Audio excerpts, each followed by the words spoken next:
Mucho gusto. La verdad es un verdadero honor hacer parte de estas presentaciones, los cuales creo que son importantes y que van a tener un verdadero impacto en el conocimiento de estas entidades y en el manejo. En realidad vamos a tocar un tema que es bastante frecuente, aunque no lo crean. Vamos a hablar de una arritmia que es muy común en los pacientes mayores de edad, sobre todo en aquellos octogenarios, en la cual la fibrilación auricular impacta en la sobrevida y en su calidad de vida. Sabemos muy bien que la fibrilación auricular tiene algunos inconvenientes. El inconveniente es la falta de diagnóstico precoz, que tiene una gran incidencia en secuelas físicas y mentales, en el mejor de los casos, o la muerte lamentablemente en algunos pacientes que aún se encuentran activos dentro de la sociedad. Es una enfermedad de alto costo que genera un tratamiento y rehabilitación para el mantenimiento de estos pacientes que ya han presentado un accidente cerebrovascular. Y lo importante, y aquí es donde viene el detalle, que un diagnóstico precoz y un tratamiento eficaz pueden evitar la aparición de estos eventos cerebrovasculares.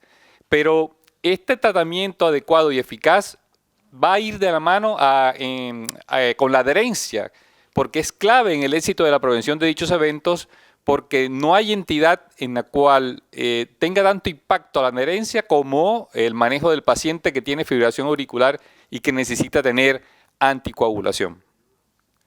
Por eso les decía que los pacientes que tienen fibrilación auricular, fíjense que el riesgo de accidentes cerebrovasculares es de 5 veces más que cualquier otra persona y que su mortalidad se duplica. Y no solamente eso, sino que el accidente cerebrovascular realizado o que se produce por fibrilación auricular es de mayor severidad y presenta mayor discapacidad. Además de eso, el ACV asociado a una FA tiene mayor mortalidad. Y si el paciente presenta insuficiencia cardíaca, el pronóstico todavía es mucho peor y la mortalidad al año se acerca casi al 50%.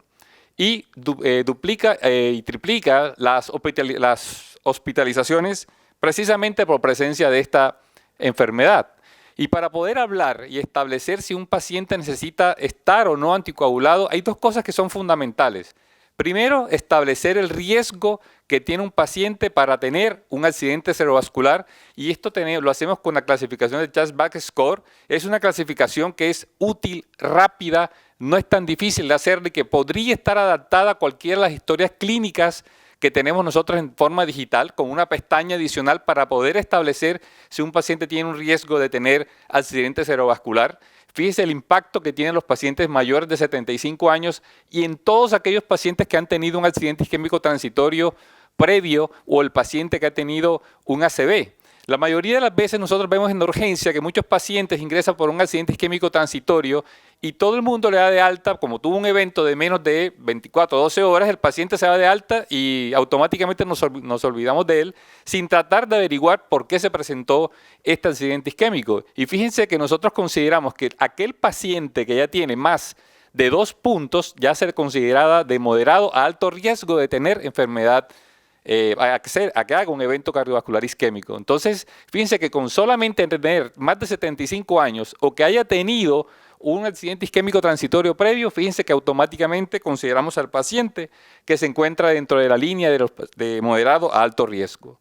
Y para eso también nosotros tenemos que tener la contraprestación o la contraparte de lo que sería la anticoagulación, y sería el riesgo que tendría un paciente de tener sangrado. Pero esta clasificación que existe, que nosotros denominamos Hasbled por sus siglas en inglés, no es para contraindicar la anticoagulación, sino para tener precaución y mayor seguridad y modificar los factores de riesgo que podamos modificar para evitar precisamente una complicación en la anticoagulación. Esto quiere decir que si usted tiene un paciente que es hipertenso o un paciente que consume alcohol o tiene alguna droga que hace algún tipo de interacción con los anticoagulantes, con solamente corregir estos 2 puntos, usted ya disminuye el riesgo de que un paciente haga una complicación de sangrado por estar anticoagulado. Por eso, las guías europeas son muy claras y dicen que el CHA+DS score está recomendado para predecir el factor de riesgo de ACV isquémico en pacientes con FA y el que el score de riesgo de sangrado, en este caso el Hasbro score, identifica los factores de riesgo modificables para sangrado mayor y evitar complicaciones en la terapia. Por eso decimos que, si se dan cuenta, los medicamentos que se usan para disminuir o prevenir el accidente cerebrovascular, fíjense que aparece como indicación 1A los anticoagulantes directos. Estos son apixaban, dabigatran, entoxaban o rivaroxaban. En Colombia tenemos apixaban, dabigatran y rivaroxaban. Y por eso se dice que los nuevos o anticoagulantes directos, que antes se les decía nuevos, están recomendados preferiblemente por encima de la warfarina, que es el medicamento que utilizábamos anteriormente y que digamos que fue de mucha utilidad, pero que lamentablemente era de muy difícil control. Por eso decimos que la warfarina queda relegada a un segundo nivel y que solamente la utilizaríamos en pacientes que tienen dos patologías bien específicas, que son aquellos pacientes que tienen estenosis mitral moderada severa o aquellos pacientes que tienen una válvula mecánica cardíaca. Son las dos únicas excepciones con las cuales nosotros no podemos prescribir los anticoagulantes directos. Y fíjense que cuando comparamos los tratamientos antitrombóticos, porque generalmente nosotros decimos, bueno, pero hay pacientes que le dan de alta, que tienen una fibrilación auricular y le dan de alta con aspirina porque es un viejito. Le dan aspirina y clopidogrel porque ahí más o menos lo empato y de pronto lo cubro un poquito. Lamentablemente, fíjense que ninguno de estos tratamientos supera directamente cuando lo comparamos únicamente con warfarina.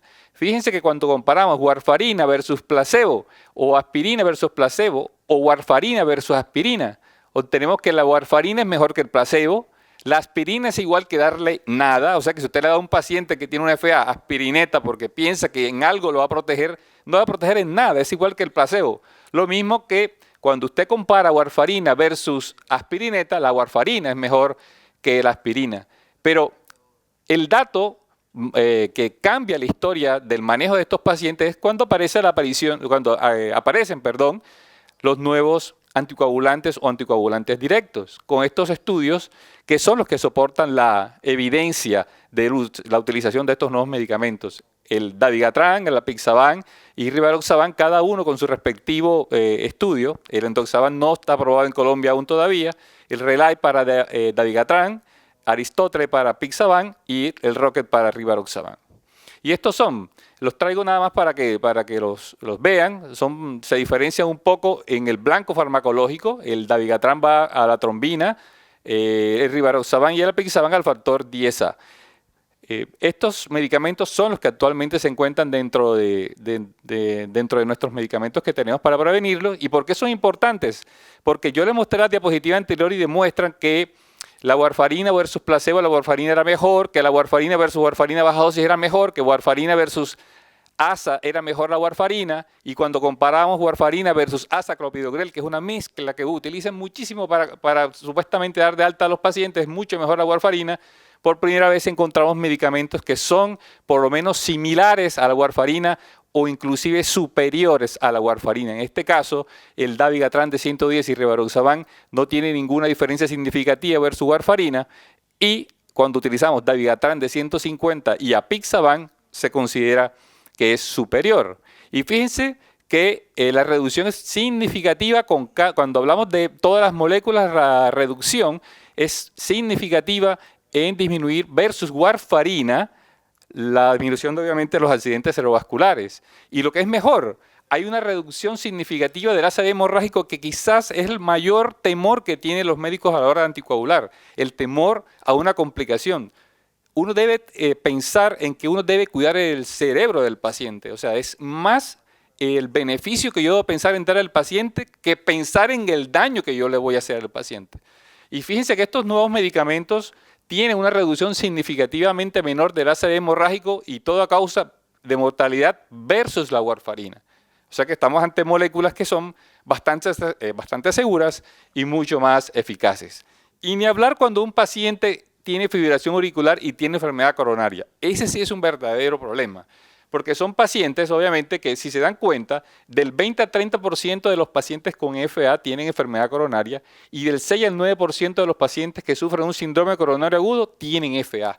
O sea que la coexistencia de las dos entidades es bastante frecuente y generalmente a veces es difícil su manejo porque ya sabemos que los pacientes que están con un síndrome coronario agudo o que tuvieron enfermedad coronaria y que le colocaron un stent, es un paciente que ya viene tomando clopidogrel y aspirina. O sea, ya viene tomando dos antiagregantes que son necesarios para mantener el stent abierto, pero que si presenta una arritmia, la disyuntiva está en qué hago con ese paciente. Le agrego un tercer medicamento adicional para proteger no solamente el stent, sino de un accidente cerebrovascular.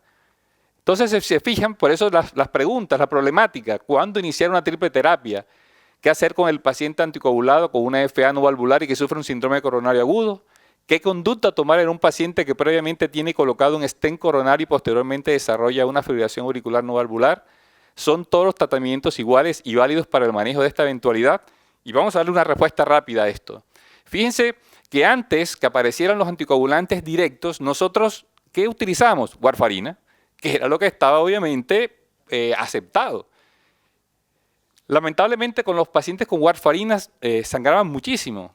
Por eso se hace este primer estudio, es un estudio pequeño donde comparan por primera vez, utilizan warfarina más clopidogrel como terapia doble, versus la terapia, digamos, que estaba aprobada en ese entonces, que era warfarina, clopidogrel y aspirina como terapia triple. Y observaron una reducción significativa de complicaciones en aquellos pacientes que tenían terapia doble y la mortalidad fue significativamente menor en terapia doble. Fíjense que la cantidad de hemorragia que comparado con la terapia doble fue mucho menor, obviamente, y esto abrió las puertas para pensar de que probablemente los pacientes que estaban anticoagulados o que tenían, digamos, la doble antiagregación se podrían beneficiar con una triple, pero no con warfarina, sino quizás con los anticoagulantes directos o nuevos anticoagulantes en su momento. Por eso aparecen los otros estudios como el RIDUAL hecho con dabigatran, en la cual demostró que los pacientes que eran sometidos a una angioplastia y que el riesgo de sangrado fue menor en ambas ramas de dabigatran, o sea, aquellos que tomaban 150 o que tomaban 110, comparado versus la triple terapia y no inferior en lo que respecta a los eventos de eficacia. O sea que por primera vez aparece un estudio diciendo el paciente que yo deje con clopidogrel y con el nuevo anticoagulante tiene menor riesgo de sangrado como medida de seguridad y sin ninguna diferencia dentro de los eventos de eficacia. También entonces aparecen los estudios hechos con rivaroxaban, en el cual comparan rivaroxaban en terapia doble, o sea, rivaroxaban más clopidogrel versus la terapia triple, que era con warfarina. Y fíjense que los pacientes, la tasa de hemorragia fue significativamente menor en los dos grupos tratados con rivaroxaban y que las tasas de muerte por causa cardiovascular, infarto del miocardio o ictus, fueron similares en los tres grupos. O sea, aquellos pacientes que estaban tomando clopidogrel y rivaroxaban tuvieron también menores eventos de hemorragia, dándole un nivel de seguridad alto y sin ningún tipo de diferencia significativa en lo que corresponde a la protección para accidente cerebrovascular.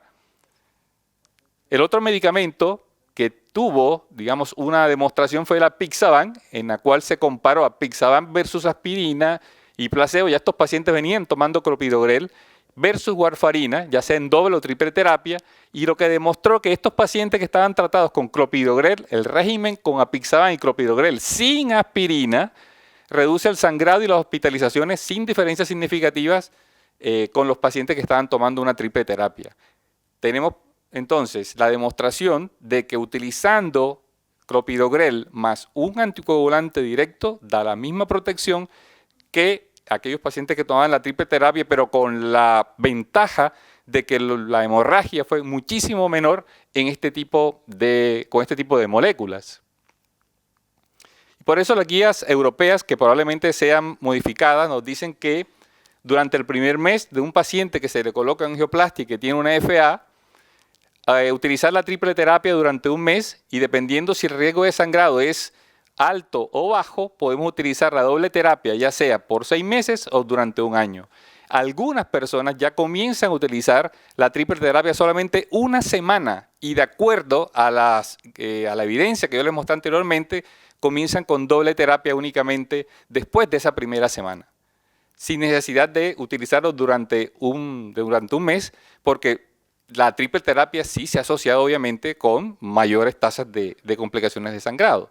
Entonces, como conclusiones, si usted va a usar un anticoagulante directo con 1 o 2 antiplaquetarios, emplee las dosis más bajas disponibles, ya sea Dabigatran de 110 por 2 o Rivaroxaban 15 miligramos una vez al día. Y con el Apixaban es distinto porque con el Apixaban se pueden utilizar las dosis plenas o 2.5 miligramos únicamente si tienen una edad mayor de 80 años, si pesa menos de 60 kilos o tiene una creatinina por encima de 1.5. Con 2 parámetros de esos positivos se baja la dosis, si no se deja con la dosis plena. Esa es la única diferencia, que los demás, tanto el Dabigatran como el Rivaroxaban, utilizan la dosis reducida, mientras que el Apixaban se utiliza la dosis completa. Y si va a utilizar un inhibidor de 2G12, utilizar con ASA, y un anticoagulante, prefiere el clopidogrel. O sea que si usted va a utilizar la triple terapia, utilice clopidogrel. Y si el paciente lleva más de un año un síndrome coronario agudo, se utiliza únicamente la anticoagulación directa. No necesita ni doble ni triple. Y de preferencia el acceso radial que femoral, cuando se le va a colocar, se le va a hacer el cateterismo, el uso de inhibidores de bomba de protones para protección gástrica, utilizan stent medicados de segunda generación para precisamente disminuir la cantidad de tiempo con terapia doble, y sobre todo use su criterio clínico. Y una de las cosas, como les dije yo, más importantes con la anticoagulación y esta entidad es que lamentablemente esta entidad está muy ligada a la adherencia que tenga el paciente, porque como estos medicamentos actúan rápidamente, si un paciente tiene el olvido de una sola dosis de anticoagulante, lamentablemente el paciente queda sin protección. Y traigo esta colación porque fíjense que la adherencia al tratamiento implica que el paciente esté de acuerdo con las recomendaciones médicas, y la persistencia es el tiempo que el paciente debe tomar los medicamentos ordenados sin suspenderlos. Fíjense que cómo medimos la adherencia. Es el número de días con el medicamento disponible sobre el número total de días en el periodo de seguimiento. Un paciente se considera adherente si toma los medicamentos al menos el 80% de las veces que está ordenado. Lo que sucede es que con este medicamento nosotros tenemos que ser más estrictos, porque para que tenga la protección, este paciente debe tener una adherencia por encima del 95%. Entonces se nos vuelve un verdadero reto. Si ya con warfarina era difícil obtener una anticoagulación porque había que hacer INR, había que hacerle controles muy repetidos, ahora imagínense con estos medicamentos que son, digamos, más laxos o más fáciles de manejar, pero lamentablemente si el paciente no tiene adherencia puede llevar a resultados catastróficos. Fíjense que el promedio de descontinuación con la terapia con warfarina está cercana al 30% durante el primer año. Y esto es para asombrarse, hasta el 50% de los pacientes a los 3 años de iniciada la terapia ya no tomaban la warfarina. ¿Por qué? Por lo incómodo. Y el paciente quedaba completamente descubierto, hacían accidente cerebrovascular con el alto costo que esto generaba con el mantenimiento de estos pacientes y sus secuelas. Se dice que entre el 40 y el 50% de los pacientes con FA no inician el tratamiento ordenado con warfarina, principalmente por el temor a la hemorragia. Y fíjense que la terapia y la persistencia del tratamiento de los anticoagulantes directos, fíjense las ventajas que tienen y por qué tienen mejores tasas de adherencia y persistencia.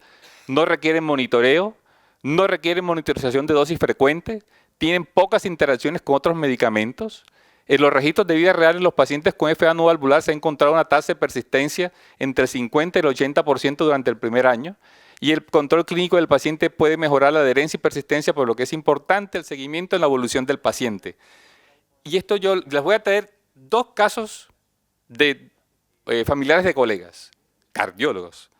El primero, un paciente, un familiar directo, que hace un accidente cerebrovascular por una FA, anticoagulado, y que decide suspender la anticoagulación, pero como tomaba tantos medicamentos para el azúcar, como decía la paciente, para la presión, para el colesterol, ella estaba cansada de tomar pastillas y dijo, bueno, toma la decisión de decir, voy a tomar la que de pronto es menos importante, fíjense, y dejó de tomar la anticoagulación.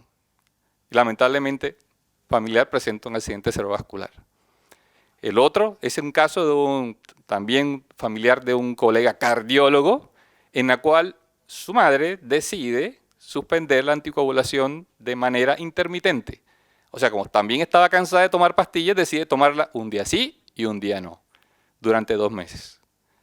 Y lamentablemente hace un accidente cerebrovascular, aún tomando medicaciones de alta eficacia. Por eso yo les llamo la atención que la adherencia acá es sumamente importante. Quizás de las cosas más importantes que tiene la anticoagulación en un paciente con FA es esa, la adherencia, y hacia allá debemos apuntar.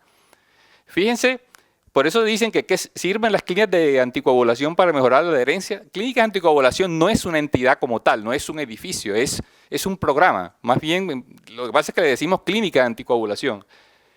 En las cohortes prospectivas de estudios de vida real se ha encontrado que los pacientes que están tomando anticoagulantes directos en clínicas de anticoagulación pueden tener tasas de adherencias y persistencia cercanas al 99%. O sea, sería lo ideal para verdaderamente darle protección a aquellos pacientes que en realidad así lo merecen. Sin embargo, los seguimientos pueden incrementar artificialmente las tasas de adherencia debido a la firma de algunos consentimientos informados y algunos pacientes, obviamente, uno los pone en evidencia de que probablemente deberían aumentar según conciencia, que sean vigilados. O sea, el paciente cuando está vigilado probablemente mejora su adherencia.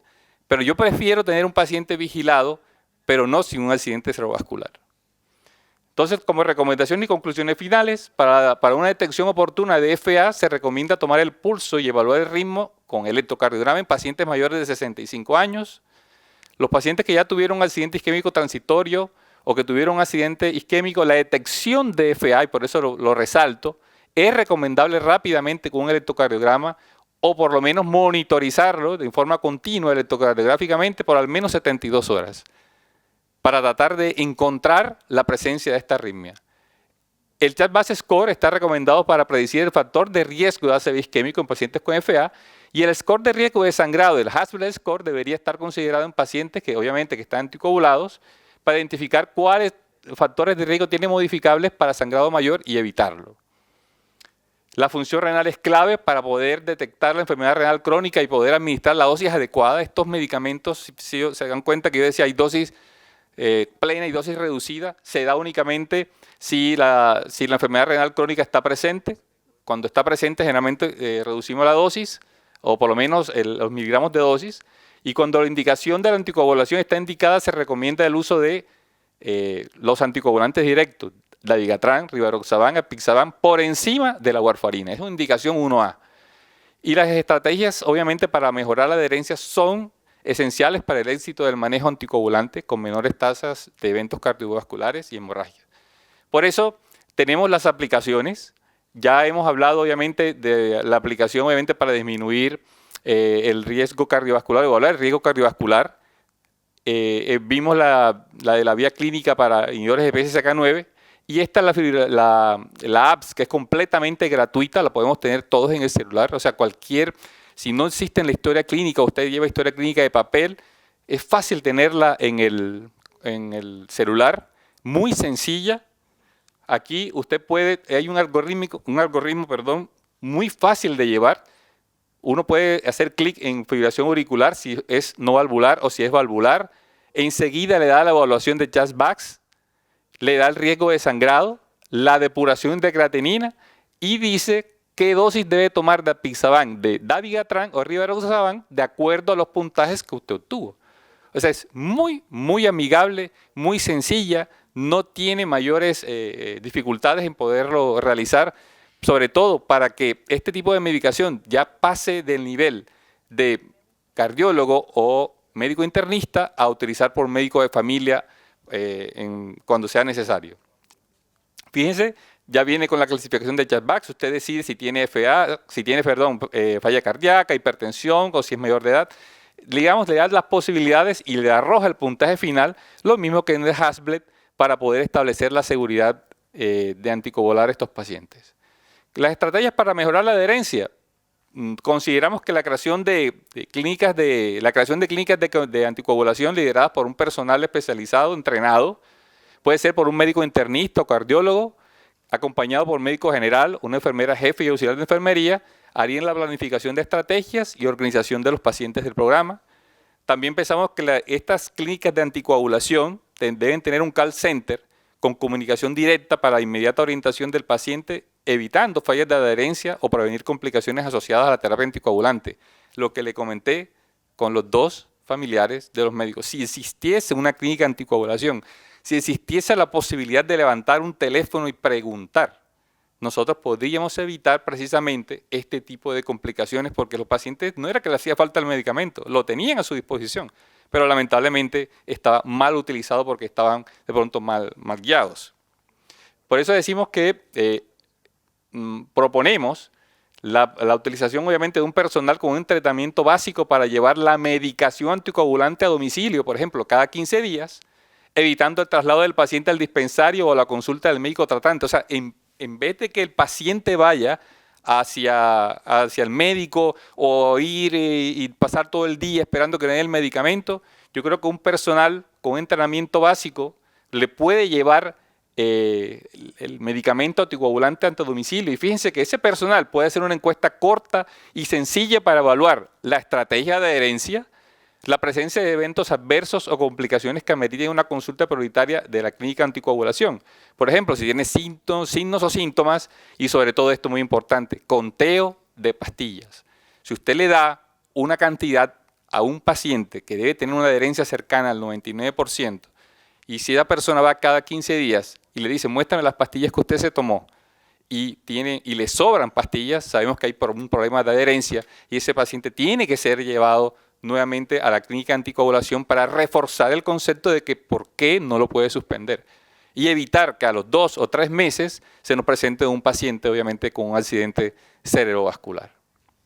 Fíjense, como un cuestionario, aquí pongo un ejemplo de seguimiento y evaluación donde aparecen obviamente las cosas filiales, el diagnóstico, la fecha de última entrega de medicación anticoagulante, la medicación y dosis instaurada, el número de tabletas sobrantes durante el mes de tratamiento, que debería ser 0, y si presenta alguno de estos síntomas durante los últimos 15 días, si tiene sangrados gingivales, epistaxis, sangrado, prurito, hematomas cutáneos, presencia de reflujo, debilidad en los brazos o piernas, cefalea, trastornos de la visión.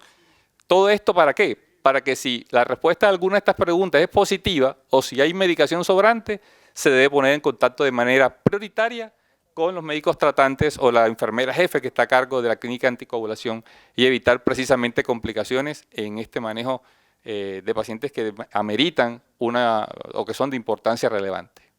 Eso era, digamos, el mensaje que quería traerles. Espero que se lo lleven a casa y que lo mediten. Gracias.